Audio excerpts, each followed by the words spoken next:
అందరికీ నమస్కారం. ప్రత్యేకంగా జగిత్యాల్ ప్రజలకి, జగిత్యాల్ ఎమ్మెల్యేకి, జగిత్యాల్ జిల్లా ఎస్పీకి, మన రాష్ట్ర ప్రభుత్వం, మన లైట్ వెయిట్ ముఖ్యమంత్రికి ప్రత్యేకంగా వీళ్ళకి నమస్కారం.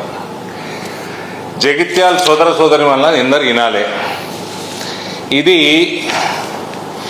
57 కేంద్రీయ విద్యాలయాలు అక్రాస్ దేశం, ఇండియా మొత్తంలో 1 అక్టోబర్ 2025 నాడు కేంద్ర ప్రభుత్వం శాంక్షన్ చేసింది కేంద్రీయ విద్యాలయం స్కూల్స్. అందులో 4 మన రాష్ట్రానికి వచ్చినాయి. అందులో మనకి జగిత్యాలు కొత్త జిల్లా, మనము ఎమ్మడబడితే మన జిల్లా కూడా శాంక్షన్ అయింది 1 అక్టోబర్ 2025. అంటే అక్టోబర్, నవంబర్, డిసెంబరు, ఈ 5 నెలలు, జూన్ దాకా 6 నెలలు, 9 నెలలు జాగా ఇవ్వలేదు. జాగా ఇస్తే ట్రాన్స్ఫర్ అయితే, కేంద్రీయ విద్యాలయ సంఘటనకి ట్రాన్స్ఫర్ అయితే వాళ్ళు శాంక్షన్ చేయించుకొని డబ్బులు, పనులు మొదలు పెడతారు. అప్పుడు ల్యాండ్ అలొకేషన్ అయినాక రెంటెడ్ ప్రెమిసెస్ల అకాడమిక్ ఇయర్ స్టార్ట్ చేయడానికి పర్మిషన్ ఇస్తారు. ఇయ్యాలటి వరకు 9 నెలల్లో ఈ ఎమ్మెల్యే చేయబట్టి ఆడ ల్యాండ్ శాంక్షన్ కాలేదు. కాబట్టి ఈ అకాడమిక్ ఇయర్ ఇంకా 10 రోజులు ఉంది. ఎమ్మెల్యే చెప్తాను, ఇంకా 10 రోజులు, 12 రోజులు ఉంది. అంత లోపల మీరు ప్రక్రియ ఖతం చేస్తే అకాడమిక్ ఇయర్ వేస్ట్ కాదు, లేకపోతే నీ వల్ల అకాడమిక్ ఇయర్ వేస్ట్ అవుతుంది. పనుల కోసం, డెవలప్మెంట్ కోసం అని పార్టీ మారినా అని చెప్పినావు కదా. ఇంత తాడి చెట్టు అంత పెరిగినావు, ఏమైంది మరి? ఈ స్కూల్కి జాగి ఇప్పించారు, శాతం అవుతుంది కదా నీకు. మళ్ళా ఇందులో కేంద్రీయ విద్యాలయం ఏంది? కేంద్రీయ విద్యాలయం ఓలకు పనికి వస్తుంది, పుట్టి స్టేట్ గవర్నమెంట్లు పనికి వస్తుంది, సెంట్రల్ గవర్నమెంట్ ఎంప్లాయీస్ పనికి వస్తుంది. ఏమన్నా సీట్లు మిగులితే అవి గరీబులకు పనికి వస్తాయి. ఇలా వానికి రాదు. అది వద్దా నీకు? రాపి మరి, వద్దని చూస్తాను, నీ దమ్ము చూస్తా. కేంద్రీయ విద్యాలయాలలో ఉమ్మడి ఆంధ్రప్రదేశ్లో 75 కేంద్రీయ విద్యాలయాలలో చదువుతున్నది 66,136 పిల్లగాళ్ళు, అమ్మాయిలు, అబ్బాయిలు, స్టూడెంట్స్. దీంట్లో ఎస్సీ విద్యార్థులు 14,218, ఎస్టీ విద్యార్థులు 4,365, ఓబీసీ కేటగిరీకి చెందిన విద్యార్థులు 23,430. ఇది ఒక హై క్వాలిటీ ఎడ్యుకేషన్ కేంద్రీయ విద్యాలయం అంటే.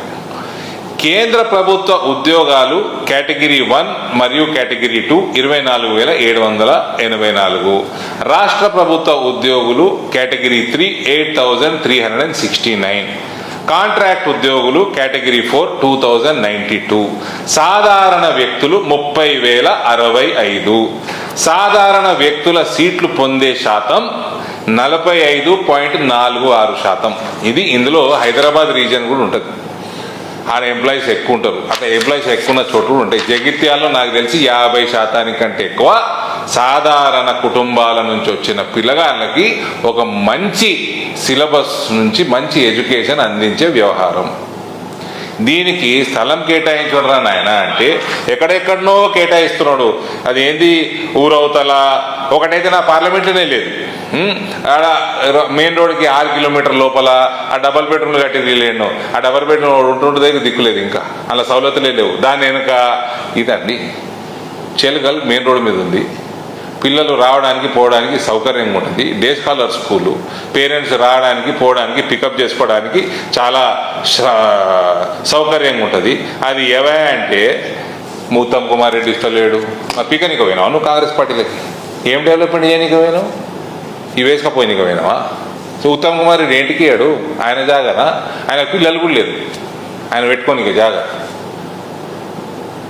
దేనికి, ఎందుకు ఇస్తలేడు? ఏం చేసుకుంటావు? చెలగల్లా ఇరిగేషన్ సంబంధించి డ్యామ్ కడతావు. ఆడ మ్యాంగో మార్కెట్కి ఇచ్చినావు కదా, అంత తుర్కోలు ఉంటారని మ్యాంగో మార్కెట్లో ట్రేడర్లు అందరూ.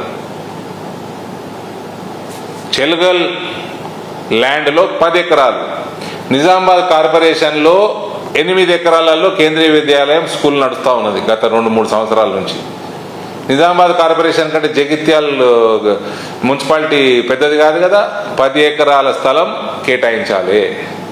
ఏదో ఒకటో రెండో ఎకరాలు అటు ఇటు ఉంటే మేనేజ్ చేసుకుంటారు తప్ప ఇలా పోయినట శ్రీధర్ బాబు గారి దగ్గరికి పోయినట. శ్రీధర్ అన్న ఏం చెప్తాడండి? ఆయన ఐటీ శాఖ మంత్రి. చెప్తాడా ఉత్తమ్ కుమార్ రెడ్డికి? చెప్పారు మరి. ఆయన జిల్లా మంత్రి, ఉమ్మడి జిల్లా కరీంనగర్. చెప్పండి, ఇప్పియండి మరి జల్దీ. దీనికోసము ఇస్తలేడని ఒక అకాడమిక్ ఇయర్ పోతుంది. జగిత్యాల ప్రజలకి, జిల్లా ప్రజలకి మంచి ఎడ్యుకేషన్కి సంబంధించి వాళ్ళ పిల్లలకి ఒక అకాడమిక్ ఇయర్ వేస్ట్ చేస్తుండని నేను వచ్చి ఇప్పటికే మస్తు ప్రెస్ మీట్లు పెట్టా. ఈయన మస్తు అన్న, అయినా కూడా ఈయన బుద్ధి వస్తలేదు. ఎమ్మెల్యేకి ఏదో పనికి వాళ్ళ ల్యాండ్లన్నీ ప్రపోజల్ చేస్తున్నాడు. నేను అక్కడ ఎల్లుండి 18వ తారీఖు నిరాహార దీక్ష కూర్చుంటాను. పీస్ఫుల్గా నిరాహార దీక్ష చేస్తాము. తప్పేందండి? మీ దగ్గర అదే తహసీల్ చౌరస్తా దగ్గర అందరు చేస్తారు. ఇక ఇది ఎస్పీకి చెప్తున్నా, మిస్టర్ ఎస్పీ, ఇది డేట్లు కూడా ఉన్నాయి నా దగ్గర. జీవన్ రెడ్డి గారు అప్పుడు కాంగ్రెస్ పార్టీలో ఉన్నాడు. పార్లమెంట్లో indisciplined fellows MPs, Congress party ఎంపీలను తీసి బయట సస్పెండ్ చేసేస్తే వాళ్ళని ఎందుకు సస్పెండ్ చేసినా నిరసన అదే తహసీల్ చౌరస్తాలో. ఇక అప్పుడు బీజేపీది నియంత్రిత్వ ధోరణి అట. ఇగో ఇప్పుడు మీదేం ధోరణి మరి? కాంగ్రెస్ పార్టీది. వాళ్ళు చేయించుకున్నారు వాళ్ళ ప్రభుత్వంలో ఉన్నప్పుడు 23 డిసెంబర్, ఇది 22 డిసెంబర్ 2023 నాడు వీళ్ళు చేసుకున్నారు. కాంగ్రెస్ వాళ్ళు వాళ్ళ ప్రభుత్వం ఉంది, వాళ్ళు చేసుకొని ఇచ్చారు. అంతకుముందు టీఆర్ఎస్ వాళ్ళు 7th ఏప్రిల్ 2022 అప్పుడు వాళ్ళ ప్రభుత్వం ఉండే. బియ్యం కొనాలి, కేంద్ర ప్రభుత్వం బియ్యం కొనాలని మొత్తం జగిత్యాల జిల్లాకు సంబంధించిన టీఆర్ఎస్ నాయకులు ఆడ ముందర టెంట్లు వేసేసి మొత్తం చౌరస్తా మీద ఒక సైడ్ రోడ్డు ట్రాఫిక్ ఆపుకొని వాళ్ళు చేశారు. దీని ఫోటోలు. Mister SP, system runs you don't run the system. You are paid by the peoples money, not your lightweight chief minister or your MLA. You cannot function on their behest. How dare you deny permission for my party?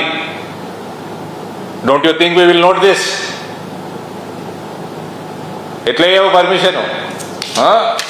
మేము కూడా చేసినాం ఈడ 2-3 ఏళ్ళ కింద. ఈడ మేము కూడా చేసినాం ధర్నా అదే చౌరస్తా కాడ. మాకు ఇప్పుడు ఎందుకు ఇయ్యారండి పర్మిషన్? నిరాహార దీక్ష చేస్తామంటే ఎవరి కోసం చేస్తున్నామండి? పార్టీ మారి పైసలు ఇస్తలేడు రేవంత్ రెడ్డి అని చేస్తున్నామా? జగిత్యాల పిల్లగాళ్ళ కోసం చేస్తున్నాము. రాబోయే జగిత్యాల తరం కోసం చేస్తున్నాము. ఆడ నిరాహార దీక్ష చేస్తుంటే ఎందుకో ఇస్తలేడు. నీకు ఓడిస్తుండే జీతము? లిల్లిపుట్ ముఖ్యమంత్రి ఇస్తున్నాడా? మీ ఎమ్మెల్యే ఇస్తున్నాడా? ఈయన మీ ఎమ్మెల్యే అయితే జగిత్యాల ప్రజలకు దండం పెట్టాలి. ఎందుకు పనికి వస్తుంది స్కూలు? ఇసుంటోనేట ఎట్టున్నాడంటే ఇసుంటోడు చెప్తా గురి ఏంది, హాస్పిటల్ కడదామని ఒక మంచి హాస్పిటల్ ఇనాగ్రేషన్కి మన హాస్పిటల్ కడదామంటే ఏంటికి హాస్పిటల్ ఏంటికి? ఒకటి రోగులకే పనిచేస్తుంది, వేరే వాళ్ళకి పనిచేయదు, సామాన్యులకు పనిచేస్తే రోగాలు వచ్చిన వాళ్ళకి పనిచేస్తుంది. ఏంటికి పైసలు దండగన్నారట. అట్లనే డ్వాక్రా మహిళలకి, సెల్ఫ్ హెల్ప్ గ్రూప్స్ మహిళలకి లోన్లు ఇద్దామంటే చీ ఎందుకు ఒకటి మహిళలకి పనిచేస్తుంది, అది యూత్కి, మొగోళ్ళకి, అందరికి పనిచేయదు. ఏంటికి ఇచ్చుడు లోన్లు? అరే వాళ్ళ స్వయం ఉపాధి కోసము వాళ్ళు ఏమన్నా చిన్న కుటీర పరిశ్రమలు పెట్టుకుంటారు. అన్నీ కేంద్ర ప్రభుత్వం ఇస్తా అంటే దిసుంటోడు సంజయ్ కుమార్ వస్తుంటాడు వద్దొద్దొద్దు అన్నమాట. రైతులకి ఏమైనా రుణమాఫీ చేద్దాము, రైతులకు ఇంకేమైనా స్కీమ్ పెట్టిద్దామంటే ఒకటి రైతులకి ఏమనికి వస్తుంది? అట్లున్నది. అకల్ మందా అకల్ తక్కువ మీరే నిర్ణయం చేసుకోవాలి. స్టేడియం కట్టిద్దాము అంటే ఇది ఉట్టి యువకులకే, పిల్లగాళ్ళకే కదా, ఆటలు ఆడేటోళ్ళకే కదా. అట్లా. సో మహిళల ఇళ్ళ మొగోళ్ళు ఉండరా? మహిళల ఇళ్ళ పిల్లగాళ్ళు ఉండరా? చదువుకునేటోళ్ళు ఉండరా? ఏమే ఎమ్మెల్యే ఏం మాట్లాడుతున్నావు? ఆలోచన చేసి మాట్లాడు. రోగాలు వచ్చేటోళ్ళు ఉండరా? హాస్పిటల్ నీకు రోగం వచ్చినాక హాస్పిటల్ నీకు రాదా రోగం? నువ్వే డాక్టర్ ఒకటివి. నీయాసుంటోడట ఒక రాష్ట్రానికట హెల్త్ మినిస్టర్ అయినట. ఆడ ఆ రాష్ట్రంలో డాక్టర్లు అందరూ ప్రభుత్వం అంతా కలిసి మెంటల్ హాస్పిటల్ కట్టినట. మెంటల్ హాస్పిటల్ కట్టి ఈయనని ఇనాగ్రేషన్ పిలిచేటట. ఎవరు? మీ ఎమ్మెల్యే సంజయ్ కుమార్ పిలిస్తే, ఇసుంటోడిని పిలిస్తే పోయిందట. పోయి మంచి హాస్పిటల్, పెద్ద ప్రెమిసెస్, అంత ఇన్ఫ్రాస్ట్రక్చర్ బ్రహ్మాండంగా ఉంది, డాక్టర్లు అందరూ ఉన్నారు. చూసి ఇది ఇంటి కోసం కట్టిండ్రు, ఏందరు ఉంటారు పాగలగాళ్ళు, వీళ్ళందరికీ ఇంత పైసలు ఎందుకు దండగ చేసారు అని అన్నాడు. అంటే డాక్టర్లు అందరూ ఒకళ్ళ ముఖాలు ఒకరు చూసుకుంటారు. అయితే మీ ఎమ్మెల్యే ఏమని అడిగినట, ఎందుకంటే ఒకళ్ళ ముఖాలు ఒకరు చూసుకుంటారు అంటే ఫస్ట్ పేషెంట్ దొరికిందని తీసుకుపోయి అడ్మిట్ చేశారు అక్కడికి. అట్లున్నాడు మీ ఎమ్మెల్యే. ఇట్లాంటి వాళ్ళు ఓట్లు వేసి మనం గెలిపించుకున్నందుకు ఎత్తులు వాళ్ళు కొట్టుకోవాలి. మనం కేంద్రీయ విద్యాలయం వస్తే ఏంటికి మనకు వస్తుంది అనేటువంటి మనము ఎట్లా ఎంటర్టైన్ చేస్తామండి చెప్పండి. ఓ తర్వాత తరం ఆలోచన లేదు. మా జాగాలు ఏడున్నాయి, మా చుట్టాల జాగాలు ఏడున్నాయి, మా దొరల జాగాలు ఏడున్నాయి, ఇవి చూసుకొని ఆడ వాల్యూలు పెరుగుతాయి, ఇన్స్టిట్యూషన్లు అన్నీ ఆడబెడతాము, ఇంటిగ్రేటెడ్ స్కూల్ తెస్తాడు. తేవయా ఎవడొద్దను, నేను దేవద్దనా? నువ్వు పార్టీ మారి 2 సంవత్సరాలు దాటిపోయింది, పీక్తున్నావు ఇన్ని రోజులు. ఎవడొద్దన్నాడు?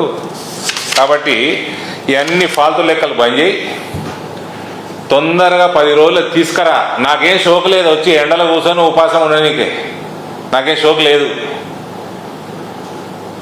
నువ్వు ఎల్లుండి పర్మిషన్ రానియలేదు అనుకో మీ ఎస్పీకి చెప్పి, మీ ఎస్పీ కూడా ఎవరి కోసం పనిచేస్తున్నా అర్థమవుతలేదు నాకు, ఎల్లుండి రానియవేమో అంతే కదా. ఎల్లుండి బాజాబ్తో వస్తాడు. నువ్వు దీనికి టెంట్లు వేసి మాకు సౌకర్యాలు ఏర్పాటు చేయకుండా అది చేయకపోతే నేను ఏదో ఒకటి చేసిపోతాడు. దాని తర్వాత ఒక ప్రోగ్రాం చేస్తా, మీ ఎస్పీ నెత్తి వల్ల కొట్టుకోవాలా. అరవింద్ ధర్మపురికి పర్మిషన్ డినై చేసినందుకు అప్పుడు గమ్మున నిరాహార దీక్ష పర్మిషన్ ఇస్తే అయిపోతుండే అని నెత్తి వల్ల కొట్టుకోవాలి. అట్లాంటి ప్రోగ్రాం చేస్తా బిడ్డ. మంచి మంచి వాళ్ళనే కథం పట్టించినాం.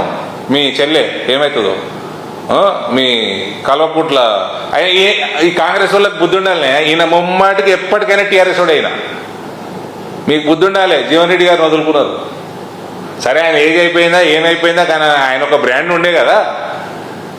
ఈయన కోసం ఈయన ముమ్మాటికి చెప్తున్న కాంగ్రెస్ వాళ్ళకి, ఈయన నరాన టీఆర్ఎస్ పాడైతుంది. ఈయనకి కాంగ్రెస్ వాళ్ళు బకరైంది అంతే. కాబట్టి mister SP, behave your self. You are, nobody is paying you except for the people of Telangana.